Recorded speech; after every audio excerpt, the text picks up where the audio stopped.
What's up everyone? Welcome back to the channel. Guys, आज बारी है मैक्रो के दो चैप्टर्स खत्म करने की। पहला चैप्टर होने वाला है फॉरेन एक्सचेंज रेट और दूसरा चैप्टर होने वाला है बीओपी। ये दोनों चैप्टर कंबाइंड 6 मार्क्स के हैं और इसके बाद आपका बस एक गवर्नमेंट बजट बचेगा, वो कल खत्म करके हमारा मैक्रो पूरा कंप्लीट हो जाएगा। देन हम इंडियन इकोनॉमिक पे चलेंगे और वो भी मैं आपका 4 से 5 दिन में पूरा इंडियन को कवर करा दूंगा। तो आइए जल्दी से शुरू करते हैं आज और पहले फॉरेन एक्सचेंज रेट को देखते हैं इसमें क्या है और इसको करते हैं कंप्लीट। चलिए जल्दी से लेट्स बिगिन।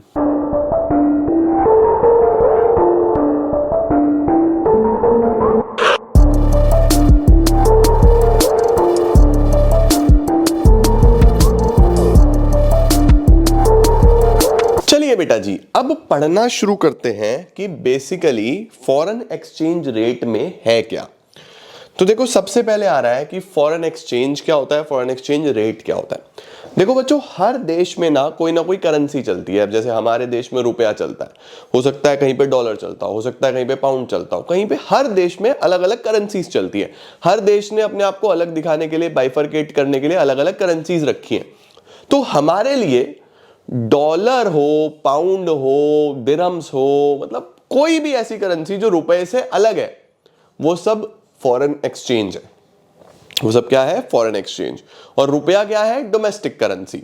तो जो भी हमारे देश में करेंसी चलती है उसको डोमेस्टिक करेंसी बोलेंगे, जो अन्य देशों में चलती है उसको फॉरेन एक्सचेंज बोलेंगे। अब अगर आप यूएस जाना चाहते हो तो वहां रुपया तो चलेगा नहीं, वहां पे आपको कुछ भी खर्चा करना है, भाई रहना है तो खर्चे करने पड़ेंगे, तो आपको डॉलर की जरूरत पड़ेगी। तो आपको कुछ रुपए देने पड़ेंगे तब आपको डॉलर मिलेगा। भाई अगर $1 खरीदना है तो आज की डेट में 88 रुपीज, 87 रुपीज ऐसे पैसे देने पड़ते हैं। तो आप सोचो, $1 लेने के लिए मुझे 87 रुपीज देने पड़ेंगे। तो जिस रेट पे फॉरेन करेंसीज आपस में एक्सचेंज करी जाती हैं उसको हम फॉरेन एक्सचेंज रेट बोलते हैं बेटा। तो देखो, सबसे पहले फॉरेन एक्सचेंज क्या है? It refers to all the currencies other than the domestic currency, है ना। जैसे हमारी डोमेस्टिक करेंसी रुपया है, उसके अलावा जितनी भी करेंसीज हैं, डॉलर, पाउंड, वो सब फॉरेन एक्सचेंज कहलाएगी। ठीक है। फॉरेन एक्सचेंज रेट क्या है बेटा? रेट क्या है? It refers to the exchange rate at which one currency is exchanged for other currency. यानी कि अगर आपको एक करेंसी दूसरी करेंसी से बदलनी है तो उसको हम फॉरेन एक्सचेंज रेट बोलेंगे। ठीक है, स्क्रीनशॉट ले लो। बस मेन चीज ये ध्यान रखना है कि ये जो रेट है ये फ्लक्चुएट करता है हर दिन, हर घंटा, मतलब चेंज होता रहता है ये, क्योंकि ये मार्केट फोर्सेस से चलता है। सही है जी। अब हमारे पास टॉपिक आ रहा है करेंसी डेप्रीसिएशन। इसके लिए हम एक काम करते हैं, नोट पे चलते हैं। करेंसी डेप्रीसिएशन ऐसा लिख लो, currency depreciation and currency appreciation. ध्यान से समझना बच्चों मेरी बात को। डेप्रीसिएशन किसको बोलेंगे? एप्रीसिएशन किसको बोलेंगे?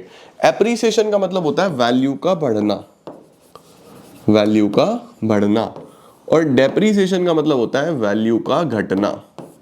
लेकिन इसमें जो आपको समझना है ना, वो कॉन्सेप्ट बहुत इंपॉर्टेंट है, नहीं तो नंबर कट जाएंगे बेटा, तुम गलती कर दोगे। देखो एक बात समझना, मैंने लिखा कि $1 अभी 87 का आया करता था, ठीक है, और अभी $1 जो है वो 77 में आ रहा है। ये हो गया। अब आपसे सवाल पूछा जाएगा कि बताओ इंडियन करेंसी एप्रिशिएट हुई या इंडियन करेंसी डेप्रिशिएट हुई। तो पहले जो डॉलर बच्चों 87 में आता था, अब वो डॉलर 77 में आ रहा है। तुम सोचो, अब जरा दिमाग लगाओ। अब अगर हम किसी नॉर्मल इंसान से पूछेंगे, वो बोलेगा 87 से 77 हो गया, डेप्रीशिएट हो गया, बट ये गलत है। यहां पे हमारी करेंसी एप्रीशिएट हुई है, एप्रीशिएट हुआ है रुपया। सर एप्रीशिएट कैसे हो गया? देखो बच्चों ऐसे समझो, $1 के पहले 87 देने पड़ते थे, यानी 77 में वो चीज आती नहीं थी। कितने पैसे मांगते थे वो? 87 मांगते थे। आज वही चीज 77 में आने लगी है। इसका मतलब 77 की वैल्यू बढ़ गई ना।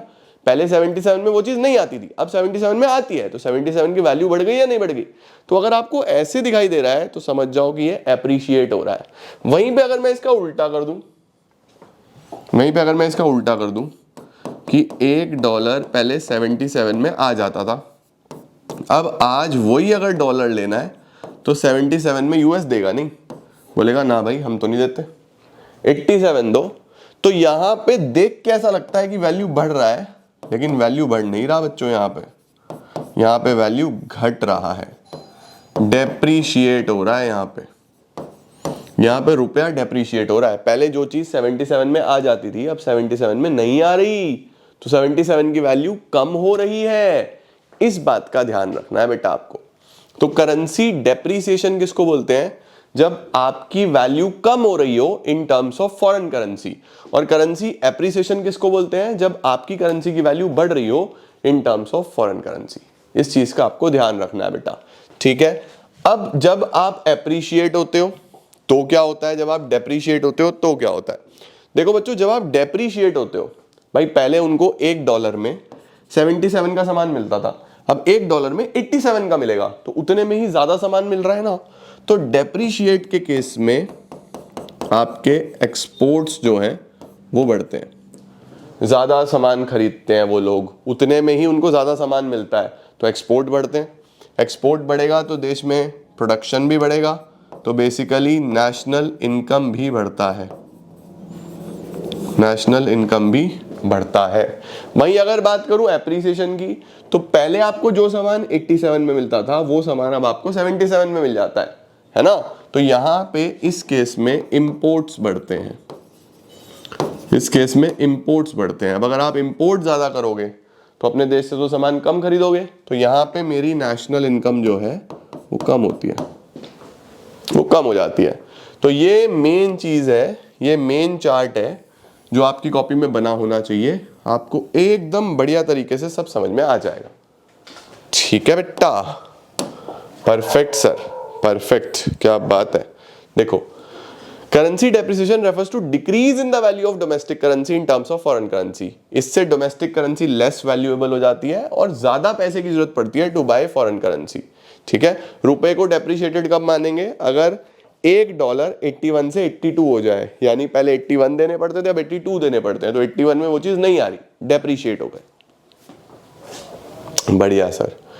डेप्रिसिएशन से क्या इफेक्ट आएगा? तो मैंने आपको बता दिया, इंक्रीज इन एक्सपोर्ट्स। अगर आप डेप्रिशिएट हो रहे हो तो आपको आपका सामान उनको सस्ता पड़ रहा है, तो वो ज्यादा खरीद पाएंगे, आपके एक्सपोर्ट्स बढ़ेंगे।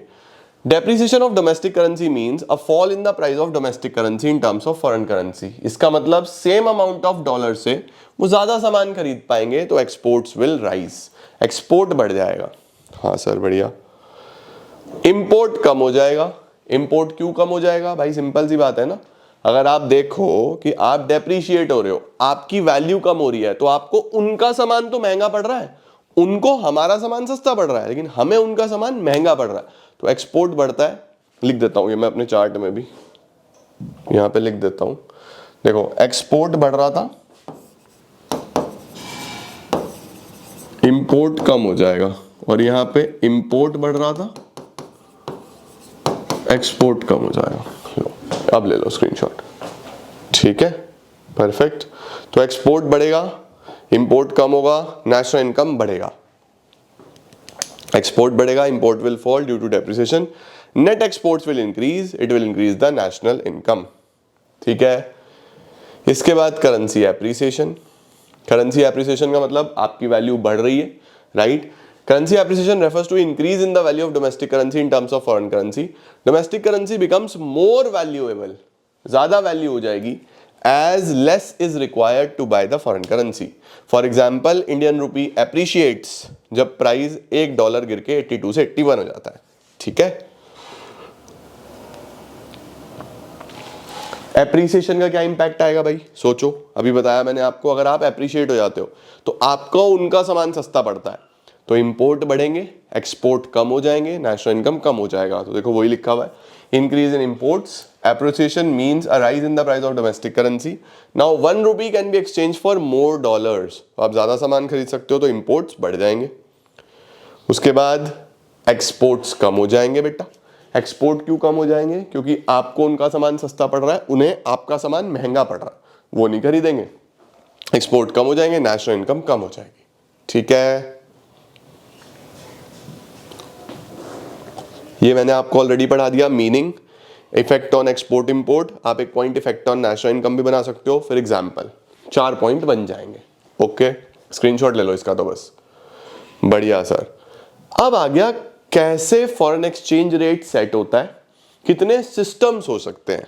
आओ जरा आपको बता दूं, बहुत आसान है, वेरी वेरी सिंपल, बहुत आसान सा चैप्टर है ये। Systems of foreign exchange rate. बेटा 3 तरीके से फॉरेन एक्सचेंज रेट सेट होता है, फिक्स्ड, फ्लेक्सिबल, फ्लेक्सिबल को हम फ्लोटिंग भी बोलते हैं, एंड मैनेज्ड फ्लोटिंग।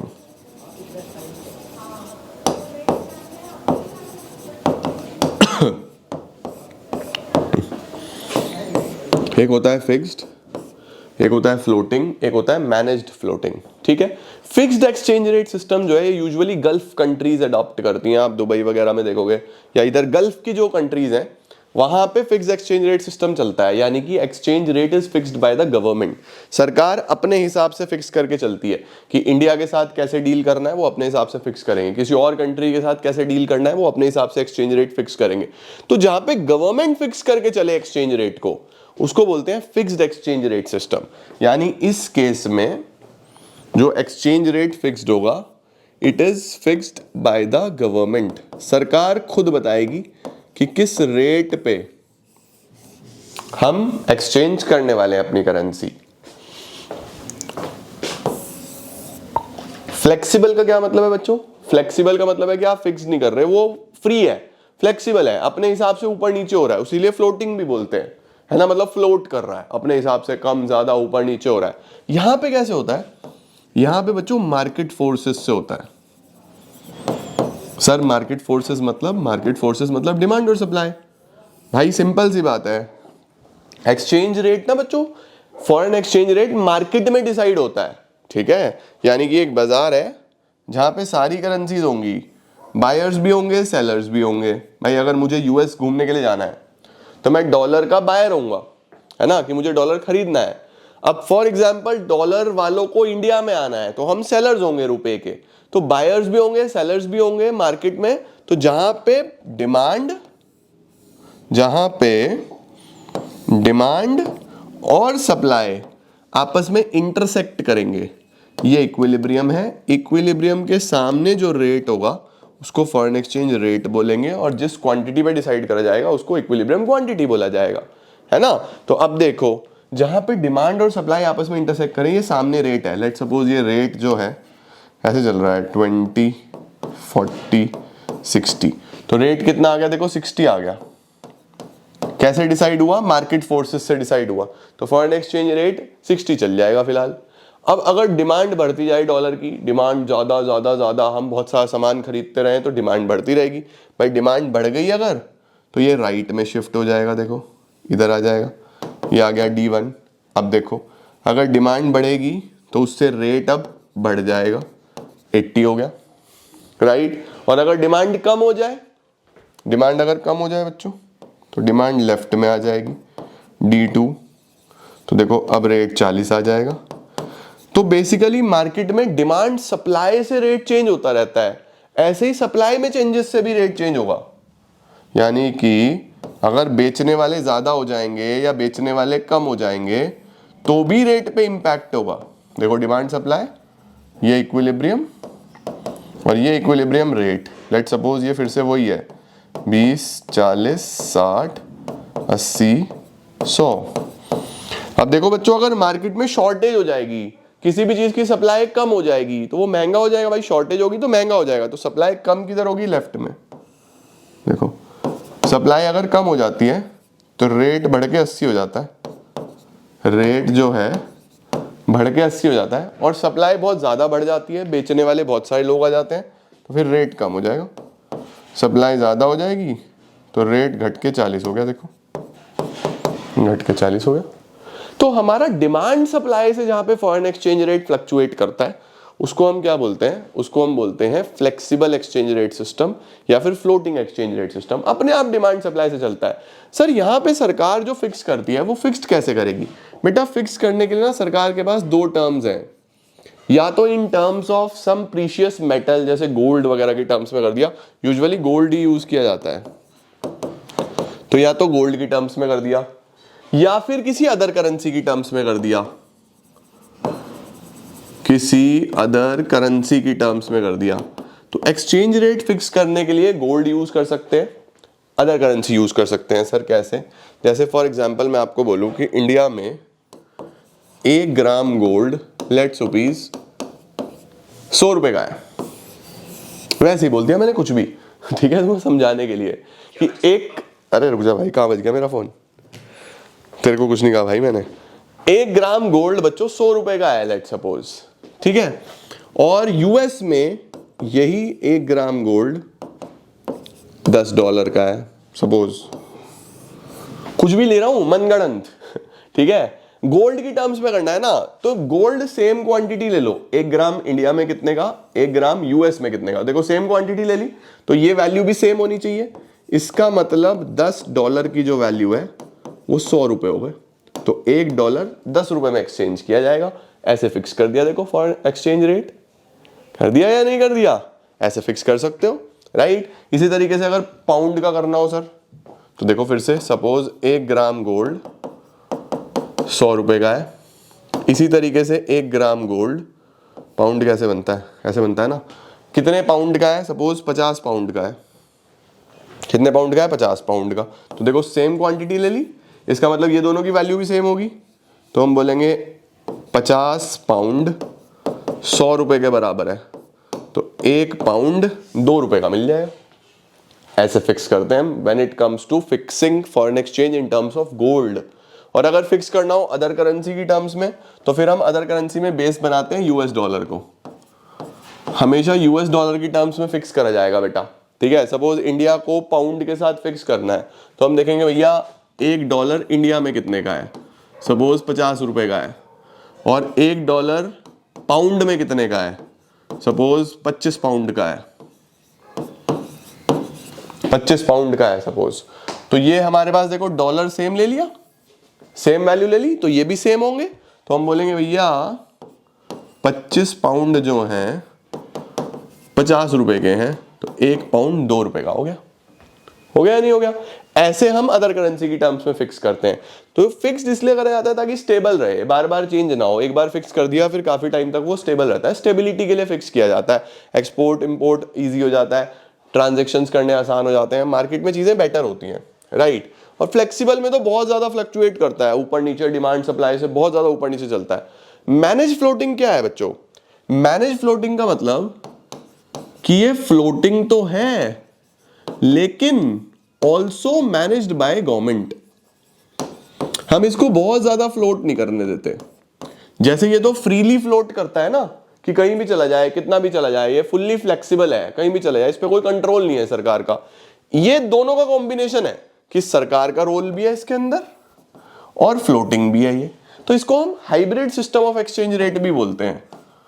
ये हाइब्रिड सिस्टम भी कहलाता है बच्चों। हाइब्रिड का मतलब ये दोनों का कॉम्बिनेशन भी है, ठीक है। अब इसमें क्या होता है, इसमें यूजुअली जो एक्सचेंज रेट है वो मार्केट फोर्सेस से ही चलता है। सपोज मार्केट फोर्सेस, ये डिमांड है, ये सप्लाई है, एक्सचेंज रेट इतना चल रहा है, ये रेट है, ठीक है। अब आपको पता है कि आरबीआई के पास एक ट्रेजरी है, भाई गवर्नमेंट तो आरबीआई को ही बोलेगा ना, क्योंकि RBI is the controller of money supply, RBI is the controller of foreign exchange. RBI के पास एक कमरा है, एक ट्रेजरी है, जिसके अंदर बहुत सारे डॉलर्स हैं।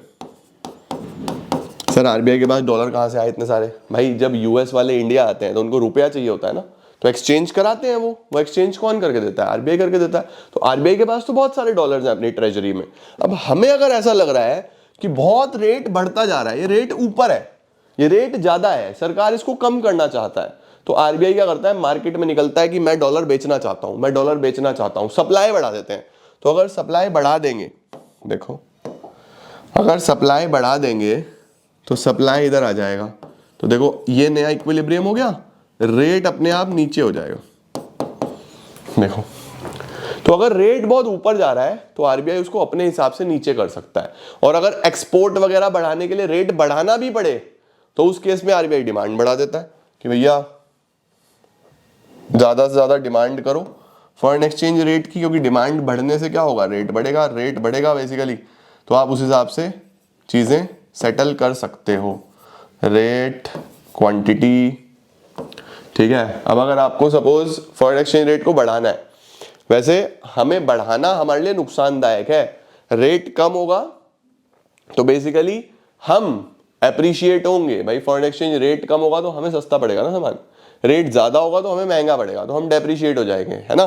लेकिन फिर भी चलो ठीक है, डेप्रिसिएशन अगर हो रहा है तो फिर डिमांड बढ़ाने से होगा, डिमांड अगर बढ़ा दूंगा तो नया इक्विलिब्रियम, नया रेट, देखो ज्यादा बढ़ के आ गया। तो आरबीआई के हाथ में तो पूरा हिसाब किताब है, आरबीआई अपने हिसाब से इसको थोड़ा बहुत ऊपर नीचे कर सकता है। अब क्योंकि इस पे थोड़ा बहुत कंट्रोल है गवर्नमेंट का, इसीलिए इसको डर्टी फ्लोटिंग भी बोलते हैं, कि ये हेल्दी नहीं है, डर्टी है, तुम अपने हिसाब से इन्फ्लुएंस कर रहे हो एक्सचेंज रेट को, ये फ्लोटिंग है, ये हेल्दी फ्लोटिंग है। ठीक है, तो ये बच्चों 3 हमारे पास सिस्टम्स हैं जो आपको पता होने चाहिए। कौन कौन से हैं सर? फिक्स्ड जो सरकार फिक्स करे, फ्लेक्सिबल जो मार्केट फोर्सेस से चले, और मैनेज फ्लोटिंग मतलब जो कंट्रोल करे गवर्नमेंट उसके अंदर फ्लोट पे। बढ़िया सर। लो जी, फिक्स एक्सचेंज रेट सिस्टम इसको हम पैक्ड भी बोलते हैं, फ्लेक्सिबल एक्सचेंज रेट सिस्टम इसको हम फ्लोटिंग भी बोलते हैं, मैनेज फ्लोटिंग मैंने आपको बता ही दिया। Fixed exchange rate system is a system which is fixed by the सरकार, which is fixed by the government। भाई इसको कौन फिक्स करता है? गवर्नमेंट फिक्स करता है। पर्पस क्या होता है? स्टेबिलिटी बनी रहे, स्टेबल रहे, बार बार ऊपर नीचे ना हो। स्टेबिलिटी के लिए सरकार क्या करता है? जब फॉरेन एक्सचेंज कम होता है तो उसको बाय कर देता है और बेच देता है जब एक्सचेंज रेट ज़्यादा हो रहा होता है।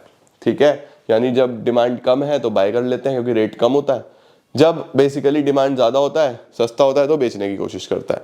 For this government has to maintain large reserves of foreign currencies. ये तो आपको पता ही है कि सरकार को बहुत सारे रिजर्व्स मेंटेन करने पड़ते हैं ताकि एक्सचेंज रेट वो डॉलर की टर्म्स में फिक्स कर पाए या किसी भी टर्म्स में फिक्स कर पाए। Under this system each country keeps the value of currency fixed in terms of some external standard. अब वो एक्सटर्नल स्टैंडर्ड क्या हो सकता है? It can be gold, silver, any precious metal, any country's currency, है ना। When value of domestic currency is tied to value of some other currency, जब किसी अदर करेंसी की टर्म्स में करते हैं उसको पेगिंग बोलते हैं। जब हम गोल्ड की टर्म्स में करते हैं तो उसको हम क्या बोल देते हैं? Parity value. तो ये आपको पता होना चाहिए। बस इतना बहुत है, स्क्रीनशॉट ले लो जल्दी से। बढ़िया सर। सर इसके क्या फायदे होंगे? बेटा कोई भी 3 फायदे याद रख लेना। स्टेबिलिटी बनी रहेगी, बार बार ऊपर नीचे नहीं होगा। दूसरा, इंटरनेशनल इन्वेस्टमेंट प्रमोट होती है क्योंकि सामने वालों को पता होता है कि भाई इसी रेट पे इन्वेस्टमेंट होनी है, ये रेट चेंज तो होना नहीं, तो इन्वेस्टमेंट को बढ़ावा देता है, ये इजी करता है, लोग ज़्यादा इन्वेस्ट करते हैं। इंटरनेशनल ट्रेड बढ़ता है, सिंपल हो जाता है, और स्पेकुलेशन नहीं होता। स्पेकुलेशन का मतलब होता है बहुत ज़्यादा सस्ता में खरीदना, महंगे में बेचना। लोग स्पेकुलेट करते हैं, लोग सट्टेबाजी करते हैं, वो नहीं चलता इसके अंदर। ठीक है सर, नुकसान क्या होंगे? इसका कोई नुकसान भी है क्या? नुकसान ये होगा बेटा, फिक्स करने के लिए ना आपको अगर गोल्ड की टर्म्स में करना है तो गोल्ड आपके पास होना जरूरी है बहुत सारा।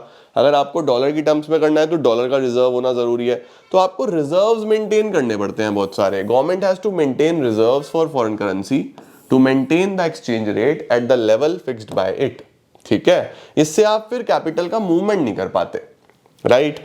बहुत डिफिकल्ट होता है एक्सचेंज रेट फिक्स कर पाना। सर क्यों डिफिकल्ट होता है? भाई देखो ऐसा है ना, जिस करेंसी की टर्म्स में फिक्स कर रहे हो, सपोज डॉलर की टर्म्स में फिक्स कर रहे हो सकता है डॉलर ये भी अंडर वैल्यूड हो, या डॉलर ये भी ओवर वैल्यूड हो, या गोल्ड अभी अंडर वैल्यूड हो, ओवर वैल्यूड हो, कुछ भी हो सकता है ना। तो क्या लिखा हुआ है? It is very difficult to determine the level at which exchange rate should be fixed. There may be under valuation और ओवर वैल्यूएशन ऑफ करेंसी, है ना। Perfect sir. और एक्चुअल में बोल रहा है exchange rates are not fixed. जो exchange rates हैं वो परमानेंटली फिक्स्ड नहीं है। जब इंटरनेशनल कमोडिटी के प्राइसेस में चेंजेस आएंगे तो फिर इसमें समस्याएं आएंगी। ठीक है, तो आपको चेंजेस करने पड़ेंगे। तो ऐसा नहीं है कि परमानेंटली फिक्स्ड हो गया। हाँ ये है, कुछ समय के लिए आप फिक्स रख सकते हो। सही हो गया बेटा। उसके बाद डीवैल्यूएशन और रीवैल्यूएशन क्या होता है सर? आओ, ये तो बहुत ही आसान टॉपिक है, इसमें तो कुछ भी नहीं। देखो मैंने आपको अभी एक टॉपिक पढ़ाया, ये डेप्रीसिएशन और एप्रीसिएशन, ठीक है। अब ये ध्यान रखना, ये जो डेप्रीसिएशन और एप्रीसिएशन होता है ना, ये मार्केट फोर्सेस से होता है। मार्केट फोर्सेस का मतलब है कि सरकार का इस पे कोई कंट्रोल नहीं है, खुद ही हो रहा है ना भाई, डिमांड सप्लाई से हो रहा है, खुद ही हो रहा है, तो इसका गवर्नमेंट का कोई कंट्रोल नहीं है। लेकिन अगर सरकार खुद करना चाहे, क्या करना चाहे सर? वैल्यू को कम करना चाहे, कौन? गवर्नमेंट। तो अगर गवर्नमेंट खुद कर रही है तो उसको मैं डेप्रिसिएशन नहीं बोलूंगा, उसको मैं बोलूंगा डीवैल्यूएशन। उसको क्या बोलूंगा? डीवैल्यूएशन। तो सर डेप्रिसिएशन और डीवैल्यूएशन का मतलब वैल्यू कम होना ही है, हाँ वैल्यू कम होना है। लेकिन अगर खुद हो रहा है मार्केट फोर्सेस से, फ्लेक्सिबल एक्सचेंज रेट सिस्टम में हो रहा है, तो वो डेप्रिसिएशन है। सरकार कर रही है, फिक्स एक्सचेंज रेट सिस्टम में कर रही है, तो वो डीवैल्यूएशन है। समझे? बात दोनों में एक ही है, लेकिन पर्पस अलग अलग है। एक जगह सरकार खुद कर रही है, एक जगह मार्केट फोर्सेस से हो रहा है, एक फिक्स में एक फ्लेक्सिबल में। सिमिलरली अगर वैल्यू बढ़ रही है, खुद बढ़ रही है, मार्केट फोर्सेस से बढ़ रही है, फ्लेक्सिबल एक्सचेंज रेट सिस्टम में बढ़ रही है, तो उसको एप्रिसिएशन बोलेंगे। और यही चीज अगर सरकार करने लगे, यही चीज अगर गवर्नमेंट खुद करने लगे, फिक्स एक्सचेंज रेट सिस्टम में करने लगे, तो इसको रीवैल्यूएशन बोलेंगे। इसको क्या बोल देंगे बेटा? रीवैल्यूएशन। परफेक्ट सर, क्या बात है, ले लो स्क्रीनशॉट लेना है तो। Devaluation refers to reduction in the price of domestic currency, वही बात। Depreciation refers to fall in the price of, देखो रिडक्शन वर्ड क्यों यूज हुआ? क्योंकि आप खुद रिड्यूस कर रहे हो।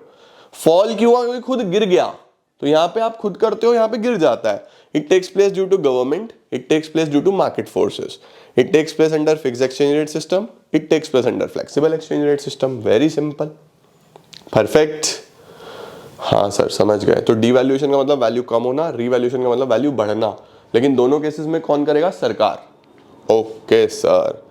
फ्लेक्सिबल एक्सचेंज रेट सिस्टम कौन सा है सर? ये भी मैंने आपको समझा दिया। अ सिस्टम जिसमें exchange rate is determined by market forces, demand supply से होगा बेटा। The value of currency is allowed to fluctuate freely, currency की जो वैल्यू है वो फ्रीली ऊपर नीचे हो सकती है। There is no government intervention in the foreign exchange market, सरकार का कोई इसके अंदर इंटरवेंशन है ही नहीं।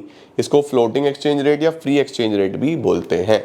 यहाँ पे मार्केट फोर्सेस से होता है, मार्केट फोर्सेस में thousands of banks, firms, other institution सब आ जाते हैं जो बाय और सेल करना चाहते हैं। बढ़िया सर। इसके क्या फायदे होंगे बेटा? इक्विलिब्रियम बना रहता है। अभी मैंने आपको दिखाया कि एक्सचेंज रेट कहाँ पे मिलेगा? जहाँ पे इक्विलिब्रियम होगा, जहाँ डिमांड सप्लाई आपस में एक दूसरे को इंटरसेक्ट करेंगे, तो इक्विलिब्रियम इसमें बना रहता है। और ये सेल्फ एडजस्टिंग होता है, तो कभी भी अगर डिसइक्विलिब्रियम आएगा तो वो हट जाएगा। अल्टीमेटली इकोनॉमी इक्विलिब्रियम पे ही ऑपरेट करती रहेगी। इसके अंदर कोई फॉरेन एक्सचेंज रिजर्व्स नहीं मेंटेन करने पड़ते। क्यों नहीं करने पड़ते? क्योंकि आपको बेसिकली उस रिजर्व्स की टर्म में या गोल्ड की टर्म में फिक्स्ड ही नहीं करना, तो आपका कैपिटल मूवमेंट ईजी होता है। तीसरा, ऑप्टिमम यूटिलाइजेशन ऑफ रिसोर्सेज, आप प्रॉपर यूटिलाइजेशन कर पाते हो, एफिशिएंसी बढ़ा पाते हो। क्यों? क्योंकि आप एक जगह स्टक नहीं हो, आप फ्रीली काम कर सकते हो। हाँ सर, बढ़िया। डीमेरिट क्या होंगे इसके? इंस्टेबिलिटी, बहुत ज़्यादा फ्लक्चुएट करता है, बहुत अनसर्टेनिटी है, ऊपर नीचे बहुत ज़्यादा होता है। दूसरा, स्पेकुलेशन होता है, लोग सस्ते में खरीदते हैं, महंगे में बेचते हैं, तो स्पेकुलेशन का मौका होता है यहाँ पे। तीसरा, इन्फ्लेशन बन जाता है कई बार। इन्फ्लेशन क्यों बन जाता है भाई? देखो मार्केट फोर्सेस से हो रहा है ना, तो कई बार ऐसा होता है कि बहुत ज़्यादा डिमांड, रेट बढ़ता जाता है, महंगाई होती चली जाती है, तो इन्फ्लेशन जैसी सिचुएशन बन जाती है। It generates inflation trends in the economy when there is increase in the price of imports due to depreciation. Difference आ गया फिक्स्ड में और फ्लेक्सिबल में। फिक्स्ड कौन फिक्स करेगा? गोल्ड या अदर करेंसी की टर्म्स में बाय गवर्नमेंट, ये मार्केट फोर्सेस से होगा। इसके अंदर कंप्लीट गवर्नमेंट कंट्रोल, इसमें नो गवर्नमेंट कंट्रोल। ये जनरली स्टेबल रहता है, वो फ्लक्चुएट करता रहता है। इसके अंदर रिजर्व्स मेंटेन करने की बहुत सारी ज़रूरत है, उसमें कोई रिजर्व की ज़रूरत नहीं है। इसके अंदर डीवैल्यूएशन रीवैल्यूएशन हो सकता है क्योंकि सरकार खुद करेगी, उसमें डेप्रिसिएशन एप्रिसिएशन हो सकता है। स्क्रीनशॉट ले लो बेटा। बढ़िया sir. Manage floating exchange rate किसको बोलते हैं? अब मैनेज फ्लोटिंग दोनों का हाइब्रिड है, मिक्स्ड है। It refers to a system in which foreign exchange rate is determined by market forces and central bank influence, यानी थोड़ा बहुत कंट्रोल सेंट्रल बैंक या आरबीआई बना के रखता है। It is a hybrid, mixture है ये दोनों का। इसको हम डर्टी फ्लोटिंग भी बोलते हैं। Dirty floating is a system in which value of country's currency is allowed to change in relation to other but is controlled या manipulated by the central bank. ठीक हो गया? हाँ सर। अब हमारे पास बच्चों छोटे छोटे टॉपिक आ रहे हैं, जैसे फॉरेन एक्सचेंज की डिमांड कब कब होगी। भाई तुम्हें कब जरूरत पड़ेगी फॉरेन एक्सचेंज की, क्योंकि देखो अब डिमांड सप्लाई तो तुम्हें पढ़ा दिया, लेकिन डिमांड होती कब है वो देखना है ना। तो यहाँ पे देख के चलो जल्दी से। तो कब कब हम बोल सकते हैं कि फॉरेन एक्सचेंज की डिमांड होगी? सबसे पहले अगर आपको एसेट खरीदने हैं फॉरेन कंट्री में, भाई कहीं का एसेट खरीदना है, पैसा तो वहीं की टर्म्स में देना पड़ेगा ना। दूसरा स्पेकुलेशन, सस्ता मिल रहा है तो आप खरीदना चाहते हो। तीसरा इंटरनेशनल लोन अगर आपको चुकाने हैं तो आप डिमांड करोगे कि ठीक है भाई मुझे लोन चुकाने हैं तो मुझे डॉलर की जरूरत पड़ेगी। चौथा अगर आपको कुछ इंपोर्ट करना है ना। पांचवा टूरिज्म, घूमने जाना है या बाहर पैसा भेजना है, यूनिलेटरल ट्रांसफर्स। तो 6 चीजें हैं जब आप इसकी डिमांड को बढ़ाते हो। ठीक है, उसके बाद आता है reasons for rise in demand. ये तो सेम ही है, इसकी कोई जरूरत नहीं है, बिल्कुल सेम जो हमने पॉइंट्स पीछे लिखे वही है। The demand for foreign currency rises in the following situations. कब होता है? जब प्राइस फॉल कर जाए, है ना, यानी कि बेसिकली प्राइस फॉल करेगा तो इंपोर्ट जो है वो सस्ते हो जाएंगे, तो लोग इंपोर्ट करेंगे तब खरीदना चाहते हैं, राइट। इसी तरीके से जब फॉरेन करेंसी चीपर हो जाए तो उससे टूरिज्म बहुत फैलता है। तो वही जो पीछे पॉइंट्स है ना वो सेम ही आप यहाँ पे लिख सकते हो। डिमांड कर्व कैसा बनता है बच्चों? अब देखो सीधी सी बात है, अगर एक्सचेंज सस्ता है, रेट सस्ता है तो ज्यादा डिमांड करोगे, महंगा है तो कम डिमांड करोगे। तो इनवर्स रिलेशनशिप हो गया। इनवर्स रिलेशनशिप के केस में हमेशा डिमांड कर्व डाउनवर्ड स्लोपिंग होता है, तो हम बोलेंगे demand curve of foreign exchange slopes downward due to inverse relationship between demand and foreign exchange rate. ठीक है, हाँ सर, देखो तो डाउनवर्ड बनेगा। अब इसी तरीके से सप्लाई कैसे बढ़ेगी? सप्लाई कब होगी, कब आएगा आपके पास पैसा? कब आएगा? नंबर 1 जब आप एक्सपोर्ट करोगे। भाई तुम जितना ज़्यादा एक्सपोर्ट करोगे उतना ज़्यादा तुम्हारे पास बाहर से पैसा आएगा। नंबर 2 फॉरेन इन्वेस्टमेंट जब आपके पास आए, लोग आपके देश में इन्वेस्ट करें। नंबर 3 बाहर से रेमिटेंस आए। रेमिटेंस का मतलब होता है कि बाहर से कोई पैसा भेज रहा है आपको, तब आपके पास फॉरेन एक्सचेंज आएगा। स्पेकुलेशन, भाई देखो अगर स्पेकुलेट आप कर सकते हो तो बाहर वाले भी तो कर सकते हैं। अगर आप डॉलर खरीद सकते हो जब सस्ता हो तो वो रुपया भी तो खरीद सकते हैं जब सस्ता हो, तो आपके पास सप्लाई तो आएगा। उसके बाद अगर आप लोन लो या आपको डोनेशंस आए, गिफ्ट्स आए, तो हो सकता है। अब सप्लाई के रीजंस वही पीछे जो आया सेम लिख देना, ठीक है, बिल्कुल सेम वही है, ये इसमें कुछ अलग से नहीं है। सप्लाई कर्व कैसा होता है बेटा? अब देखो सप्लाई कर्व क्या है भाई, जब प्राइस ज्यादा होगा तो सामने वाला बेचना चाहेगा, सप्लाई बढ़ाएगा, तो प्राइस में और सप्लाई में पॉजिटिव रिलेशन होता है बच्चों। पॉजिटिव रिलेशन कभी भी होगा तो कर्व अपवर्ड स्लोपिंग बनेगा। भाई इस रेट पे इतना, रेट बढ़ गया तो सप्लाई भी बढ़ा दिया इतना। Supply curve slopes upward due to positive relation between supply and exchange rate, तो अपवर्ड स्लोपिंग होता है, बस पता होना चाहिए। इसके बाद एक्सचेंज रेट कैसे डिटरमाइन होता है, ये मैंने आपको बता दिया। एक्सचेंज रेट कैसे डिटरमाइन होता है? मार्केट फोर्सेस से, ठीक है। एक्सचेंज रेट हमेशा मार्केट फोर्सेस से डिटरमाइन होता है, जहां पे डिमांड और सप्लाई बराबर होते हैं हमेशा। देखो ये डिमांड है, ये सप्लाई है, ये इक्विलिब्रियम है, इसके सामने जो रेट होगा इसको इक्विलिब्रियम एक्सचेंज रेट बोलेंगे, ठीक है। अब अगर इकोनॉमी में रेट कम चल रहा है, फिलहाल रेट ये चल रहा है, सपोज R1 कम चल रहा है, तो अगर रेट कम चलेगा बच्चों तो इस केस में हमारा रेट कम होने की वजह से सप्लाई तो इतना हो जाता है, सप्लाई तो हो गया Q1, और डिमांड बढ़ जाएगा, डिमांड होगा Q2। तो यहाँ पे देखो इतना ज़्यादा डिमांड बढ़ जाता है सप्लाई से, तो एक्सेस डिमांड का केस बन जाता है। अगर रेट कम हो, ध्यान रखना, अगर रेट कम हो तो एक्सेस डिमांड का केस बढ़ जाता है। और अगर रेट ज़्यादा हो, सर फिलहाल सपोज रेट ये चल रहा है, तो रेट बढ़ने से डिमांड हो जाएगा कम। भाई रेट ज़्यादा है तो लोग कम डिमांड करेंगे ना, और सप्लाई बढ़ जाएगा क्योंकि सेलर तो ज़्यादा से ज़्यादा बेचना चाहेगा, तो इस केस में सप्लाई ज़्यादा है। तो अगर रेट ज़्यादा है तो एक्सेस सप्लाई का सिचुएशन बन जाता है, ठीक है। बाकी मार्केट फोर्सेस से डिटरमाइन होता है, ये आपको सिंपल पता होना चाहिए, दैट इज इट, बस, और तो कुछ है नहीं। देखो the equilibrium exchange rate is determined at a level where demand for foreign exchange is equal to supply of foreign exchange, ठीक है। बस बोल रहा है इस केस में हमने डिमांड और सप्लाई जो है वो एक्स एक्सिस पे लिए हैं और रेट वाई एक्सिस पे लिया है। डी डी डिमांड कर्व है, एस एस सप्लाई कर्व है, जहां पे इंटरसेक्ट करेंगे वो पॉइंट ई है, वो इक्विलिब्रियम है।